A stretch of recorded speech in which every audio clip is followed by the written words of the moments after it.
بسم اللہ الرحمن الرحیم۔ السلام علیکم۔ یہ بہت پرانی بات ہے، شاید 1975 یا اس سے بھی پہلے کا عرصہ، جو مجھے صحیح سے یاد تو نہیں، البتہ یہ ضرور یاد ہے کہ ہمارا گاؤں چک 136 کے نام سے مشہور تھا۔ وہاں ایک نہر تھی جس کے کنارے یہ گاؤں آباد تھا۔ پرانا زمانہ، ریاکاری سے پاک مخلص لوگ، جن کے لیے ایک دوسرے کے ساتھ محبت اور خلوص سے پیش آنا غالباً دنیا کا سب سے اہم کام تھا، جو وہ سب لوگ مل کر سر انجام دیا کرتے تھے۔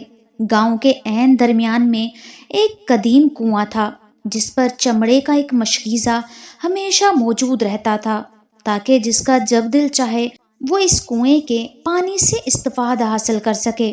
کنویں کے بالکل پاس ذرا ہٹ کر بڑ کا بہت بڑا پرانا درخت تھا، جس کی بڑی بڑی شاخوں نے اس کنویں کو ایک ماں کی طرح اپنی آغوش میں لے رکھا تھا۔ یہی وجہ تھی جو اس کنویں کا پانی عام کنویں کے مقابلے میں زیادہ ٹھنڈا اور فرحت بخش تھا۔ عام طور پر گرمی کی دوپہر میں گاؤں کے زیادہ تر لوگ اس بڑ کے درخت کے نیچے چار پائی بچھا کر اپنی بیٹھک جمایا کرتے تھے۔ پاس ہی بچے کھیلا کودا کرتے تھے، عورتیں کنویں سے پانی بھرتی، غرض ساری دوپہر خوب رونق میلہ لگا رہتا۔ مجھے اچھی طرح یاد ہے، ہفتے کے کسی بھی ایک دن اس کنویں کے قریب کوئی جانور ذبح کیا جاتا تھا، کبھی بیل، کبھی بکرا اور کبھی گائے۔ یہ اہتمام گاؤں کے قصائی کی جانب سے ہوتا، جس کا اعلان صبح منہ اندھیرے ہی گاؤں کی مسجد میں کرا دیا جاتا تھا۔ لہٰذا جسے بھی یہ گوشت خریدنا ہوتا، وہ قصائی سے پہلے ہی رابطہ کر کے اپنی بکنگ کرا لیتا۔ ایسی اور بھی بہت ساری میری چھوٹی چھوٹی یادیں ہیں جو اسی گاؤں سے وابستہ تھیں۔ بچپن کے حسین دن جو ہم نے اس کنویں کے قریب چھپن چھپائی کھیل کر گزارے، نہ کوئی ڈر، نہ کوئی خوف، ایک پرسکون سا ماحول جو ہمیں ہمیشہ اپنے حصار میں لیے رکھتا۔ پھر شاید ہمارے گاؤں کے پرسکون ماحول کو جیسے کسی کی نظر لگ گئی۔ وہ جاتی گرمیوں کی ایک شام تھی جب چاچا اللہ دتا اپنے اکلوتے تانگے کے ساتھ گاؤں کے واحد لاری اڈے پر موجود تھے۔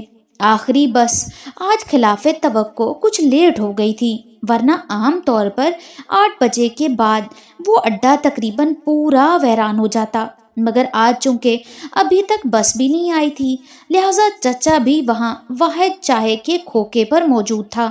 اور پھر 7:30 بجے آنے والی بس 8:30 پونے 9 بجے آئی، جس میں اتفاق سے چک 36 کا کوئی بھی مسافر موجود نہ تھا۔ چچا نے جلدی سے گھوڑے کو گاؤں جانے والی کچی سڑک پر ڈال دیا۔ سارا راستہ ویران پڑا تھا، ہر طرف ہو کا عالم طاری تھا، جو عام طور پر گاؤں میں سورج ڈھلتے ہی نظر آنے لگتا۔ چچا اللہ دتا گاؤں کی حدود میں داخل ہوا، اور پھر جیسے ہی وہ کنویں کے قریب سے گزرا، پانی کی آواز نے اس کی توجہ اپنی جانب کھینچ لی۔ چاچے کو ایسا محسوس ہوا جیسے رات کے اس پل کسی نے کنویں میں زور سے مشکیزہ پھینکا ہے۔ چاچا رک گیا، تجسس اسے کنویں کے مزید قریب لے گیا۔ وہ شاید دیکھنا چاہتا تھا کہ اتنی رات گئے کسے پانی کی ضرورت پیش آئی جو وہ کنویں تک آ گیا۔ گاؤں کے لوگ جانتے ہیں کہ وہاں مغرب ہوتے ہی سیاہی چھا جاتی ہے، مگر کنویں کے قریب پہنچ کر چچا حیران رہ گیا، کیونکہ وہاں دور دور تک سناٹا طاری تھا۔ کنویں کے نزدیک تو دور دور تک کوئی بندہ بشر نہ تھا، لیکن سب سے زیادہ حیران کن بات یہ تھی کہ کنویں پر مشکیزہ موجود نہ تھا۔ چاچے کو محسوس ہوا جیسے کنویں کی پلی لرز رہی ہے۔ اس نے گھبرا کر تانگا واپس سڑک پر ڈالا اور پیچھے دیکھے بنا تیزی سے دوڑا دیا۔ صبح کی روشنی پھیلتے ہی چچا کا رات والا خوف قدرے کم ہو گیا، مگر پھر بھی اس نے یہ واقعہ چوک پر بیٹھے تمام لوگوں کو سنایا۔ شاید کسی نے توجہ نہ دی، مگر اس کے بعد کچھ ایسے حالات و واقعات رونما ہوئے جس نے ایک دم ہی گاؤں کی فضا میں خوف کی لہر دوڑا دی۔ آہستہ آہستہ لوگ اس کنویں کے پاس جانے سے ڈرنے لگے۔ وہ بچے جو کنویں کے قریب بے فکری سے کھیلتے تھے، اب مائیں ان کی فکر کرنے لگیں، کیونکہ اکثر ایسا ہوتا کہ کوئی نہ کوئی بچہ ڈر جاتا تھا۔ دوڑتے بھاگتے بچوں کو ایسا محسوس ہوتا جیسے ان کے درمیان کوئی اور بھی دوڑ رہا ہے۔ کبھی پیچھے رہ جانے والے بچوں کو ایک سایہ دکھائی دیتا اور وہ ڈر جاتے، مگر وہاں شام کے وقت ہم جیسے نوجوانوں کا کھیل چھپن چھپائی جاری رہتا تھا، کیونکہ ہم میں سے تقریباً سب ہی خود کو بہادر سمجھتے تھے۔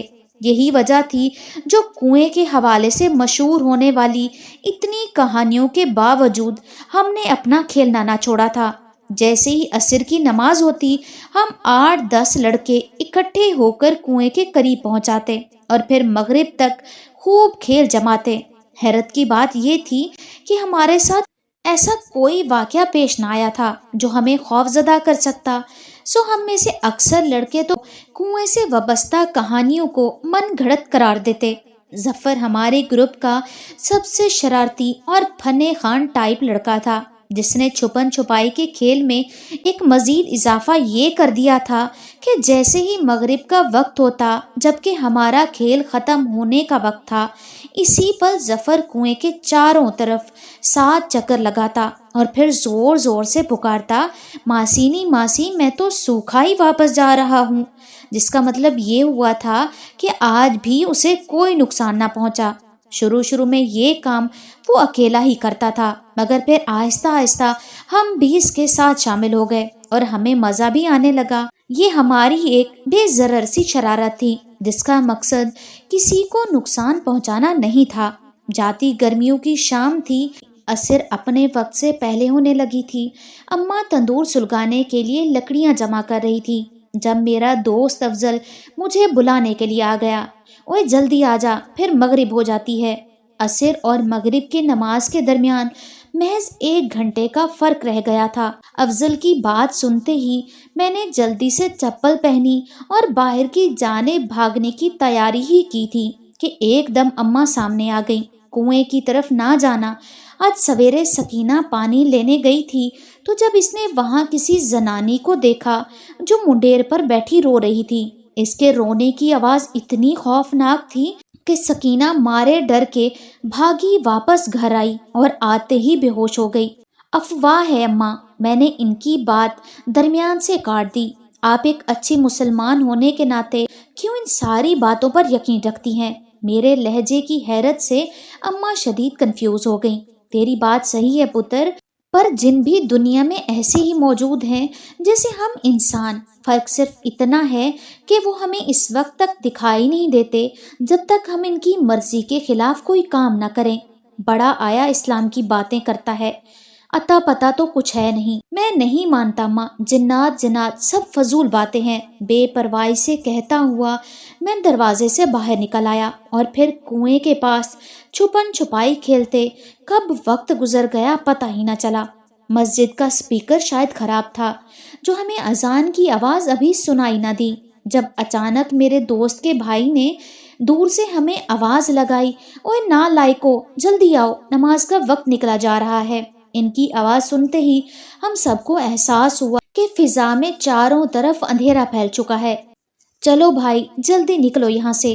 افضل سب سے آگے بھاگا جبکہ ظفر ہمیشہ کی طرح کنویں کے چاروں طرف چکر لگانے لگا۔ آ جا کل کر لینا۔ یہ سب ظفر کو کنویں کی طرف جاتا دیکھ کر ایک پل کے لیے افضل نے رک کر اسے پکارا، جبکہ ظفر جواب دیے بغیر کنویں کے چاروں طرف چکر لگانے لگا۔ ماسینی ماسی میں سوکھا ہی جا رہا ہوں۔ میں بھی افضل کو آگے جاتا دیکھ کر اس کے ساتھ ہو لیا، جبکہ ظفر کی تیز تیز اونچی آواز ہمارے کانوں سے ٹکرائی تھی۔ ابھی ہم تھوڑا ہی دور گئے تھے کہ ظفر کی آواز اچانک آنا بند ہو گئی۔ میں نے پلٹ کر دیکھا تو مجھے ظفر دکھائی نہ دیا۔ افضل ظفر پیچھے نہیں ہے۔ تیز دوڑتے ہوئے میں نے افضل کو کہا۔ اس نے کہا جانا کہاں ہے، وہ آ جائے گا، جبکہ باقی سارے لڑکے مسجد کی جانب جا چکے تھے۔ ابھی ہم نے اتنی ہی بات کی تھی کہ ظفر کی لرزہ خیز چیخ ہمارے کانوں سے ٹکرائی، جسے سنتے ہی ہمارے قدموں تلے سے زمین نکل گئی۔ اسے کیا ہوا؟ ہم سب اس کی جانب دوڑے جہاں وہ پر اسرار کنواں موجود تھا۔ ہم نے دیکھا کہ سامنے زمین پر ظفر بالکل ساکت پڑا تھا، جیسے اس کے جسم میں تو جان ہی نہ ہو۔ ارے یہ تو مر گیا ہے، میرے ایک دوست نے اسے دیکھ کر کہا، کیونکہ اس کا رنگ ایک لٹھے کی مانند سفید پڑ چکا تھا، ایسے جیسے کسی نے اس کے جسم کا سارا خون نچوڑ لیا ہو۔ ہم نے آگے بڑھ کر اس کے دل کی دھڑکن سنی جو آہستہ آہستہ چل رہی تھی۔ خدا کا کرنا یہ تھا کہ اسی پل چچا اللہ دتا اپنے تانگے سمیت وہاں آ گیا۔ لڑکو، اتنی رات گئے یہاں کیا کر رہے ہو؟ یہ کہتے ہوئے وہ ہمارے قریب آ کر رکا۔ ظفر بے ہوش ہو گیا ہے چچا۔ یہ سنتے ہی چچا نیچے اتر کر آ گیا اور اسے ہلایا جلایا، پھر ہم سب کی مدد سے تانگے میں ڈال کر تیزی سے گاؤں کے واحد حکیم کے دروازے پر جا پہنچا۔ اس پر ظفر کے تمام گھر والے بھی وہاں پہنچے۔ بظاہر ظفر میں زندگی کے کوئی آثار نہ تھے۔ اس کی گردن پر موجود انگلیوں کے نشان ایسے تھے جیسے کسی نے اس کا گلا دبوچا ہو، لیکن چونکہ ہم میں سے کسی نے کچھ نہیں دیکھا تھا اس لیے ہم خاموش ہی رہے۔ کیا ہوا اسے؟ ہر شخص کا ایک ہی سوال تھا۔ ارے ہم کچھ نہیں جانتے، ہم سب کا بھی ایک ہی جواب تھا۔ اور پھر حکیم صاحب کی کوشش اور گھر والوں کی دعائیں رنگ لے آئیں۔ ظفر کو 3 روز کے بعد ہوش آیا، مگر اس طرح کئی دنوں تک وہ کھانا پینا اور بولنا سب بھول گیا تھا۔ اس کی اس حالت نے ہمیں اتنا خوف زدہ کیا کہ ہم میں سے کسی نے اس دن کے بعد کنویں کی طرف جانے کی جرأت نہ کی، مگر ہم یہ جاننا چاہتے تھے کہ ظفر کو ایسا کیا ہوا جس سے وہ خوف زدہ ہو کر 3 دن تک بے ہوش رہا، اور یہ بات سوائے ظفر کے کوئی نہیں بتا سکتا تھا، جس کے لیے اس کا مکمل صحت یاب ہونا ضروری تھا۔ بالآخر 2 ماہ بعد ظفر اس قابل ہو گیا کہ کالج اور مدرسے جانے لگا۔ اب ہم سب اس انتظار میں تھے کہ وہ کب ساری بات ہمیں بتائے گا۔ بالآخر وہ دن بھی آ گیا۔ اس دن کالج سے واپسی کے بعد ہمارا ارادہ نہر پر جا کر نہانا تھا، اور ہمارے اس پروگرام میں ابھی تک ظفر شامل نہ تھا۔ جب گھر واپسی پر میں نے اس سے پوچھا، ہمارے ساتھ نہر پر چلو گے؟ تو کہنے لگا، نہیں، مجھے گھر جانا ہے۔ وہ تھکے لہجے میں کہتا آگے کی جانب بڑھا تو میں نے اسے جا کر روک لیا۔ کیا بات ہے ظفر، ایسا کب تک چلے گا؟ یارا بھول بھی جا جو سب کچھ تیرے ساتھ ہوا، آ جا واپس اپنی زندگی کی طرف۔ کیسے بھول جاؤں میں؟ اس نے رک کر میرے چہرے پر ایک نظر ڈالتے ہوئے کہا۔ گہری سانس لی۔ وہ چہرہ، وہ آنکھیں، وہ میں کبھی نہیں بھول سکتا۔ یہ کہتے ہوئے مارے خوف کے ظفر کو تو جیسے جھرجھری سی آ گئی۔ کون سا چہرہ، کون سی آنکھیں؟ وہ پرت در پرت کھل رہا تھا، اور میں چاہتا تھا کہ اس شام کے حوالے سے ہونے والی وہ ہر بات اگلے۔ اسی عورت کا چہرہ، جانتے ہو، اس شام جب تم لوگوں کے منع کرنے کے باوجود میں کنویں کا چکر لگا رہا تھا تو ایک دم وہ عورت میرے سامنے آ گئی، جس کے چہرے پر ناک سرے سے غائب تھی۔ اس کا چہرہ انتہائی خوفناک اور ڈراؤنا تھا۔ اس کی لال سرخ آنکھوں کے ساتھ وہ جیسے مجھے گھور رہی تھی، ایسے جیسے مجھے کچا چبا جائے گی۔ اسے دیکھتے ہی میری آواز بند ہو گئی۔ میں ماسی ہوں، اور آج تم سوکھے واپس نہیں جاؤ گے۔ میرے خاموش ہوتے ہی وہ آہستہ آہستہ میری جانب بڑھی تھی۔ میں نے بہت کوشش کی کہ بھاگ جاؤں یا تم لوگوں کو آواز دے کر روک دوں، مگر جانے کیسے میرا جسم بے جان ہو گیا۔ شاید خوف نے مجھے منجمد کر دیا تھا۔ میرے حلق سے آواز قطع غائب ہو گئی تھی۔ تم روز مجھے پکارتے تھے نا، لو دیکھو آج میں آ گئی۔ یہ کہتے ہوئے وہ ہنسی تھی، اور اس کے دانت اس قدر خوفناک تھے جس کا تم اندازہ نہیں کر سکتے۔ مجھے جانے دو، میں کہنا چاہتا تھا مگر کہہ نہ پایا۔ اسی پل اس نے آگے بڑھ کر میری گردن دبوچ لی، اس کے ہاتھ یہ بتاتے ہوئے مارے خوف کے جیسے ظفر نے جھرجھری لی۔ اس کے ہاتھ چپ چپے سے تھے، ایسے جیسے مگرمچھ یا مینڈک کی کھال ہو۔ اپنے گیلے ہاتھوں سے وہ میری گردن دبا رہی تھی۔ اچانک تم لوگوں کی آواز میرے کانوں سے ٹکرائی۔ تمہاری آواز سنتے ہی مجھے جیسے ہوش آ گیا۔ وہی پل تھا جب بے اختیار میرے منہ سے آیات الکرسی کا ورد جاری ہو گیا۔ یہ کہہ کر ظفر رک گیا۔ میں نے دیکھا وہ رو رہا تھا۔ پھر کیا ہوا؟ میں نے بے چینی سے سوال کیا۔ پھر میرے اللہ نے میری سن لی۔ وہ غلیظ عورت میرا گلا چھوڑ کر چھپاک سے کنویں میں کود گئی۔ او میرے خدایا! اسی لیے جب ہم تمہارے پاس آ رہے تھے تو ہمیں کنویں میں کسی کے کودنے کی آواز بھی آئی تھی، تو ہم سمجھے شاید مشکیزہ گرا ہے، اور پھر جب ہم وہاں پہنچے تو تم بے ہوش زمین پر گرے پڑے ہوئے تھے۔ ہاں، اور جب مجھے ہوش آیا تو مجھے ایسا لگا تھا شاید کچھ ہوا تھا۔ وہ میرا وہم تھا یا کوئی بھیانک خواب جو میں نے عالم بے ہوشی میں دیکھا تھا، مگر نہیں۔ یہ دیکھو، ظفر نے اپنی گردن میرے سامنے کی، جہاں انگلیوں کے سخت نشان اب بھی موجود تھے۔ وہ تو شاید مجھے مار ہی دیتی، مگر نہیں، مجھے ابھی اور زندگی جینا تھا۔ یہی سبب تھا جو کسی نور کی طرح آیات الکرسی میرے سینے میں اتر گئی اور میں اس ناپاک بلا کے ہاتھوں مرنے سے بچ گیا۔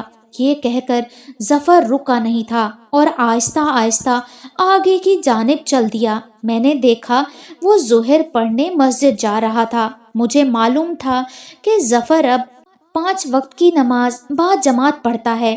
اس حادثے نے اس کا اپنے خدا پر ایمان مضبوط کر دیا۔ یہ سوچ کر میں بھی نہر جانے کا ارادہ ملتوی کرتا ہوا سامنے دکھائی دینے والی مسجد کی جانب بڑھ گیا۔ اب تو اس بات کو ایک زمانہ گزر گیا ہے، لیکن آج بھی یہ واقعہ یاد آتا ہے تو میرے رونگٹے کھڑے کر دیتا ہے۔